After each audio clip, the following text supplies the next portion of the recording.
بسم اللہ الرحمن الرحیم۔ السلام علیکم۔ ابرار رشید آپ کی خدمت میں حاضر ہے۔ پی ٹی آئی میں مؤذن اور امام، یہ معاملہ کیا ہے، اس پر آپ سے گفتگو ہوگی، تجزیہ پیش کیا جائے گا۔ لیکن اس سے پہلے بلاول بھٹو زرداری، ان کی مثبت سوچ اور بڑا اچھا رویہ بطور سیاستدان، ان سے اس بات کی توقع ویسے نہیں کی جا سکتی کیونکہ وہ نوجوان ہیں، گرم جوش ہیں۔ انتخابی جلسوں میں انہوں نے سخت زبان بھی استعمال کی، لیکن اب ان کی سوچ میں کافی مثبت پن نظر آتا ہے۔ لیکن اس سے پہلے فروری کا آخر آ چکا ہے اور ہمارے علاقوں میں سردی ختم ہونے کا نام نہیں لیتی۔ آج بھی صبح جب میں اٹھا تو درجہ حرارت صرف 2 ڈگری سینٹی گریڈ تھا۔ خیر، اچھی بات ہے، مزید بارشوں اور پہاڑوں پر برف باری کا امکان ہے، جو کہ پاکستان کی معیشت کے لیے، معیشت سے مراد پاکستان کی زراعت کے لیے، پاکستان کے ڈیموں کے لیے، آبی گزرگاہوں کے لیے ضروری ہے۔ جناب، اس سے پہلے کہ پی ٹی آئی کے مؤذنوں کا ذکر کیا جائے، اماموں کا ذکر کیا جائے کہ کیوں مؤذن کو امام نہیں بنایا گیا اور مؤذن ہی رہے، حالانکہ امامت کے قابل ہیں۔ بلاول بھٹو زرداری نے گزشتہ روز جب سید مراد علی شاہ کو تیسری مرتبہ سندھ کی وزارت اعلیٰ کے لیے نامزد کیا تو آپ نے سنا ہوگا کہ پارلیمانی پارٹی سے خطاب کرتے انہوں نے کہا کہ ہم مراد علی شاہ سے ایک مرتبہ پھر درخواست کریں گے، ریکویسٹ کریں گے کہ وہ یہ عہدہ قبول کریں۔ پارٹی کا چیئرمین اپنی پارٹی کے ایک صوبائی اسمبلی کے نومنتخب رکن کو درخواست کر رہا ہے، یہ ہوتی ہے وزاداری۔ حالانکہ وہ یہ بھی کہہ سکتے تھے کہ ہم نے فیصلہ کیا ہے کہ مراد علی شاہ تیسری بار وزیر اعلیٰ بنیں گے، یا میں انہیں ہدایت کرتا ہوں۔ نہیں، انہوں نے کہا میں درخواست کرتا ہوں۔ یہ ہے سیاست میں وزاداری۔ دوسری بات، اسی پارلیمانی پارٹی سے خطاب کرتے ہوئے بلاول بھٹو زرداری نے کہا کہ کرپشن کو برداشت نہیں کیا جائے گا۔ آپ لوگ جو منتخب ہوئے ہیں، آپ نے دن رات ایک کر کے قوم کی خدمت کرنی ہے، لوگوں کی خدمت کرنی ہے اور میرا سر فخر سے بلند کرنا ہے۔ انہوں نے یہ بھی کہا کہ ہم نے سیلاب زدگان کی مدد کرنی ہے۔ ساتھ ہی ساتھ انہوں نے یہ بھی کہا کہ اب ہمارا مقابلہ دوسرے صوبوں سے اور مرکز سے ہے، یعنی ترقی کے میدان میں، جو کہ اچھی بات ہے۔ اب ایک طرف سندھ اور دوسری طرف پنجاب، دونوں صوبوں کی کارکردگی کا لوگ تجزیہ کار جائزہ لیں گے کہ کس صوبے میں گورننس بہتر ہے، کس صوبے میں ترقی بہتر ہو رہی ہے، کس صوبے میں کارگزاری بہتر ہے، کس صوبے میں کرپشن زیادہ ہو رہی ہے، کس صوبے میں سفارش اقربا پروری ہے اور کس صوبے میں معاملات بہتری کی طرف جا رہے ہیں۔ یعنی مریم نواز اور مراد علی شاہ کے مابین یا درمیان، ان کی حکومتوں کے درمیان ایک صحت مند مقابلہ ہوگا، جو کہ اچھی بات ہے۔ اس سے کیا ہوگا؟ عوام کی بھلائی ہوگی۔ بہت کرپشن کر لی ہمارے سیاستدانوں نے، بیوروکریٹس نے۔ بلاول نے بالکل درست کہا کہ اب زیرو ٹالرنس فار کرپشن، اللہ کرے ایسا ہی ہو۔ اب بات کرتے ہیں جناب پاکستان تحریک انصاف کے مؤذن۔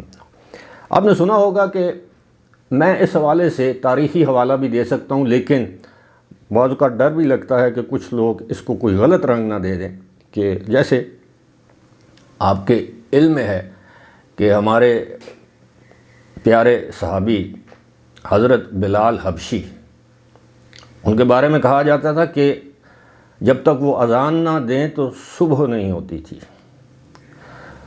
ان کی اذان اتنی پر اثر تھی، لیکن وہ مؤذن ہی رہے، ان کو کبھی امامت کا درجہ نہیں ملا یا رتبہ نہیں ملا۔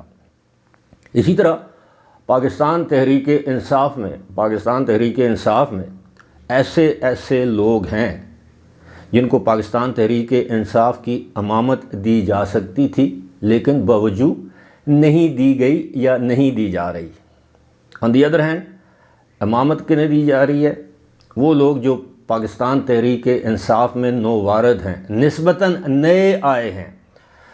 مثال دیتا ہوں کہ پاکستان تحریک انصاف کے جو اس وقت سیکریٹری جنرل ہیں عمر ایوب خان، جو میرے دوست ہیں، میں کئی مرتبہ اس کا ذکر کر چکا ہوں، ان کے بارے میں آپ کو پتہ ہونا چاہیے کہ 2017 یا 18 میں انہوں نے پاکستان تحریک انصاف میں شمولیت اختیار کی تھی۔ اس سے پہلے وہ نون لیگ میں تھے، اس سے پہلے وہ کاف لیگ میں تھے،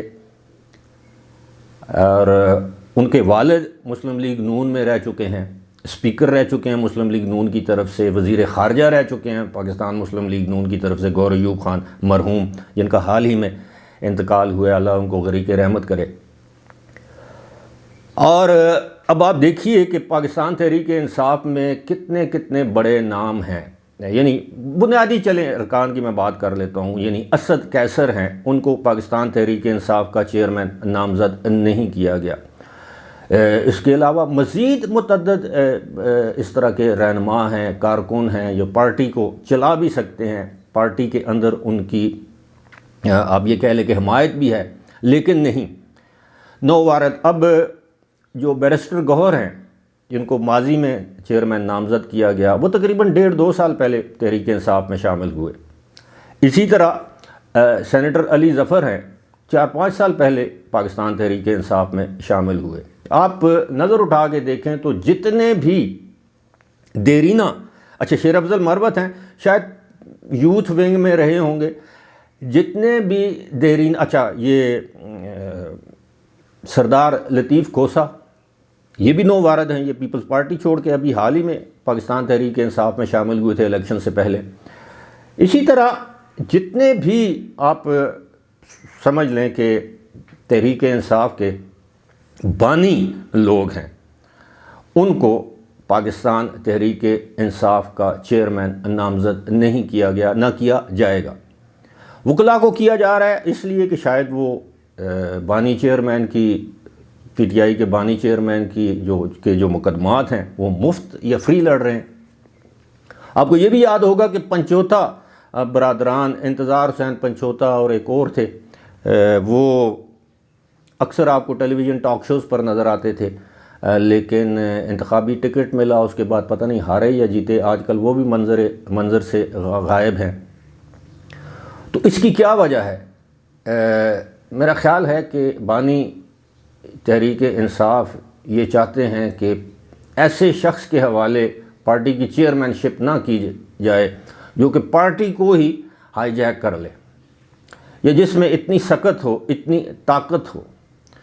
اور یہی وجہ ہے کہ ہمارے جتنے بھی پرانے، آپ دیکھ لیجئے کہ پرانے جتنے بھی پی ٹی آئی کے کارکن ہیں، رہنما ہیں، آپ اب جیسے کہ اگر انہوں نے وکیل میں سے ہی کسی کو پارٹی کا چیئرمین نامزد کرنا تھا تو Hamid Khan would have been the best choice.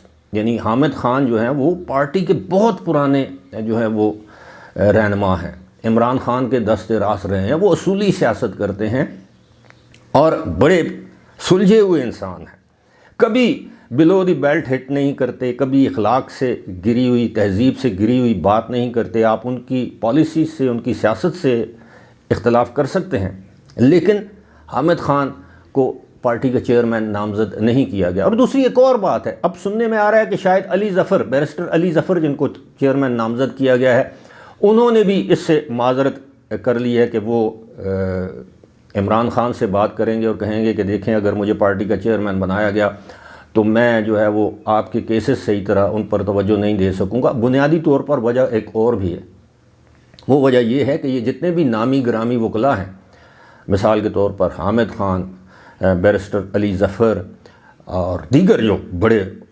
وکلاء ہیں، یہ مہینے میں کروڑوں روپے کماتے ہیں، ایک ایک کیس کے 10-10 کروڑ روپے فیس یہ لیتے ہیں، چاہے وہ قانونی ہو، کرمنل سائیڈ کا ہو، آئینی پٹیشن ہو۔ تو کون شخص ہے جو مہینے کا 40-50 کروڑ روپیہ جو ہے، ظاہر ہے آپ کی وکالت تو پھر متاثر ہوگی، کیونکہ یہ جو پارٹی کی چیئرمین شپ ہے یہ 24/7 جاب ہے، 24 گھنٹے آپ کو you have to be on your toes, آپ کو ہر وقت چوکس رہنا پڑتا ہے، کبھی پریس کانفرنس، کبھی جلسہ، کبھی جلوس، کبھی میٹنگ، کبھی یہ کبھی وہ۔ تو ان کی وکالت ان کا چیمبر متاثر ہوتا ہے، پھر وہ سیاستدان بن جاتے ہیں، پھر عدالتوں میں ان کی وہ وقت یا احترام یا وقار یا عزت نہیں رہتی جو کہ ایک وکیل کی ہوتی ہے، جو ہمہ وقت کل وقتی وکیل ہوتا ہے۔